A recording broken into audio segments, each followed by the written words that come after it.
Bismillahirrahmanirrahim. Assalamualaikum warahmatullahi wabarakatuh. Pada kesempatan ini kita akan mempelajari 12 prinsip dasar animasi. Ternyata bukan hanya manusia yang harus memiliki prinsip di dalam hidup. Membuat animasi juga perlu 12 prinsip dasar supaya animasi menarik dan tidak membosankan.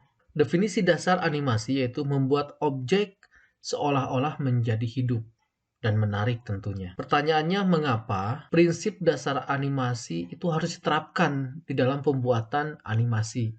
Salah satu alasannya untuk menghasilkan karya atau animasi yang menarik, dinamis, dan tidak membosankan. Kita akan bahas 12 prinsip dasar animasi satu persatu. Yang pertama, ada yang disebut dengan prinsip squash and stride. Ini adalah upaya menambah efek lentur atau statis pada objek seolah-olah memuai atau menyusut sehingga memberikan efek gerak yang lebih hidup. Kita akan lihat contohnya bagaimana prinsip ini diterapkan dalam pembuatan animasi. Ketika sepatu jatuh ke bawah, itu ada lentur atau elastis. Kemudian bola jatuh, itu berubah bentuk, kemudian memantul. Kemudian bola yang jatuh, memantul, berubah bentuk, memantul. Dan ini merupakan prinsip squash and stride. Yang kedua, prinsip dari pembuatan animasi yaitu prinsip anticipation, dikatakan sebagai persiapan gerakan atau ancang-ancang. Misalnya, saat sebuah karakter yang ingin lompat, karakter tersebut harus memiliki gerakan membungkuk terlebih dahulu, kemudian baru benar-benar melompat. Kegiatan membungkuk ini disebutnya prinsip anticipation atau ancang-ancang. Bagaimana prinsip ini bisa diterapkan ke dalam animasi? Kita lihat videonya. Ketika objek ini akan memukul, maka palu itu ditarik ke belakang. Ini proses ancang-ancang. Ingin lompat, duduk terlebih dahulu. Ini merupakan konsep dari anticipation. Yang ketiga, prinsip staging. Prinsip staging ini meliputi bagaimana lingkungan dibuat untuk mendukung suasana atau mood. Bagaimana prinsip staging ini diterapkan dalam animasi. Kita akan lihat videonya secara sama-sama. Ini ceritanya ada objek yang lagi sulap. Suasananya, actingnya, timingnya ini pas. Menggambarkan suatu keadaan. Kemudian ada contoh yang kedua, ketika orang jatuh, mimik mukanya malu atau marah juga. Ini disebutnya dengan staging. Yang keempat adalah prinsip straight ahead action and force to force. Kita akan bahas satu-satu. Straight ahead action, seorang animator membuat animasi dengan cara menggambar satu persatu dan dilakukan dengan sendirinya sampai selesai. Tentunya memakan waktu yang lama. Sedangkan force to force itu membuat animasi yang dikerjakan hanya dengan menggambar keyframe ke keyframe tertentu saja. Kita akan lihat bagaimana prinsip straight ahead action dan force to force ini diterapkan dalam animasi. Ini prinsipnya menggambar pergerakan, gerakan-pergerakan digambar sehingga menghasilkan suatu animasi.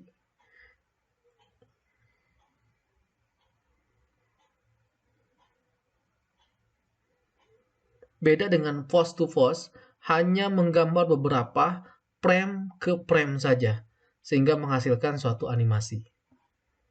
Yang selanjutnya, ada yang disebut dengan prinsip flow, trough, and overlapping action.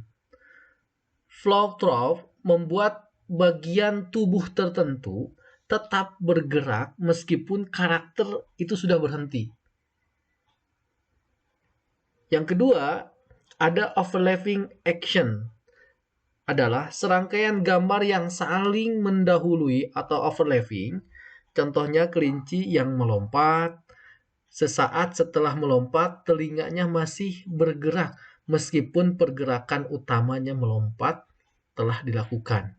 Apa yang menjadi pembedanya? Kalau flow trough itu bendanya atau karakternya sudah berhenti, itu ada yang mengikuti gerakan yang lainnya. Kalau overlapping, itu ketika objek itu bergerak, yang lain ikut bergerak, kemudian pergerakannya bisa lebih lama dibandingkan objek tersebut. Kita akan lihat bagaimana prinsip ini diterapkan dalam proses animasi. Nah, ketika karakter ini berhenti, maka objek yang bandul ini bergerak. Ini disebutnya flow trough.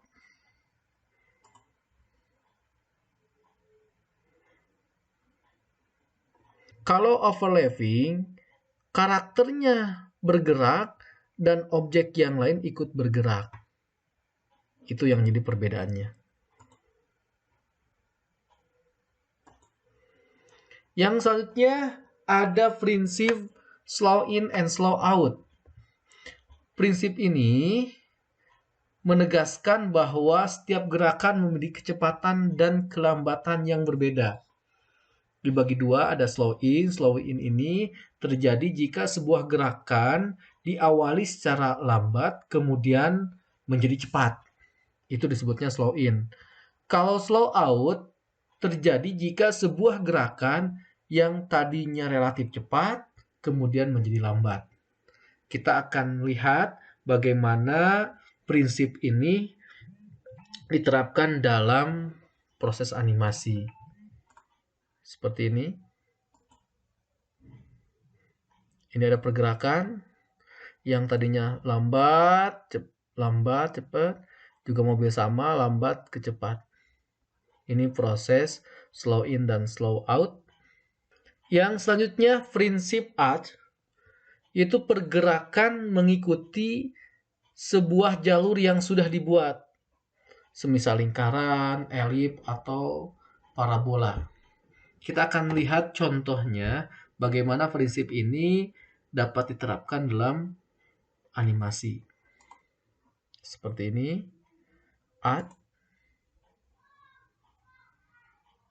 Ini orang yang lagi melempar pada dasarnya mengikuti alur. Seperti itu. Kemudian ada bola. Supaya beranimasi, ini dibuat jalurnya. Supaya gerakannya ikuti jalur. Itu yang disebut dengan art. Yang selanjutnya ada yang disebut dengan secondary action. Secondary action ini adalah dibuat untuk memperkuat gerakan pertama agar terlihat realistis. Realistis itu artinya asli gitu kan, atau real. Kita akan lihat contoh dari prinsip secondary action. Ada orang yang lagi membuka pintu. Ini dari tangannya seolah real. Ancang-ancangnya real. Tangannya, pergerakannya seolah real. Realistis. Seperti asli manusia lagi mengetuk pintu. Membawa yang berat, ekspresinya dapat. Yang selanjutnya ada prinsip timing and spacing. Timing ini menentukan waktu kapan sebuah gerakan harus dilakukan. Kalau spacing menentukan percepatan dan perlambatan dari bermacam gerakan. Kita akan lihat contohnya seperti apa timing dan spacing. Ini pergerakannya. Kapan dia mulai bergerak. Kecepatannya kira-kira seperti apa. Ini timing dan spacing. Kapan dimulai gerakannya, kapan berhenti, kapan geraknya. Ini disebutnya dengan prinsip timing, and spacing. Yang selanjutnya itu ada prinsip exaggeration, yaitu prinsip mengupayakan untuk mendramatisir animasi dalam bentuk rekayasa gambar yang hiperbolis. Artinya kalau bahasa kita yang lebay, melebay-lebaykan gerakan. Kita akan lihat contohnya bagaimana prinsip ini diterapkan dalam pembuatan animasi. Ketika memukul itu sambil terbang. Sama halnya dengan ini contoh, memukul orang, ini lebay sekali. Yang selanjutnya ada yang disebut dengan solid drawing. Dasar utama tentang animasi adalah menggambar. Menggambar memiliki peranan sebuah animasi, khususnya animasi klasik, ditinjau dari proses ataupun hasil. Kita akan coba lihat sejauh mana pentingnya menggambar dalam proses pembuatan animasi.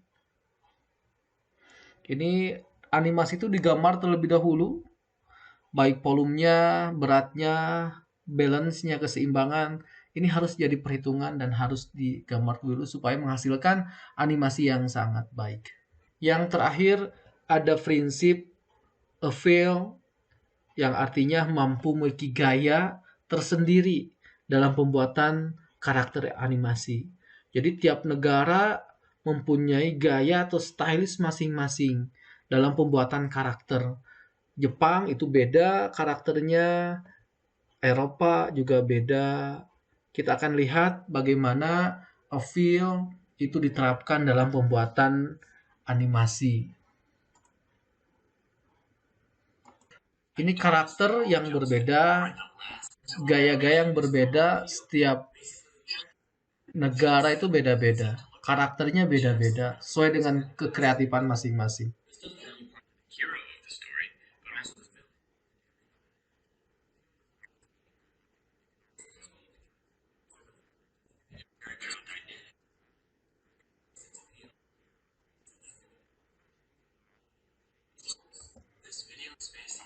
Terima kasih, mudah-mudahan ada manfaat yang dapat diambil. Assalamualaikum warahmatullahi wabarakatuh.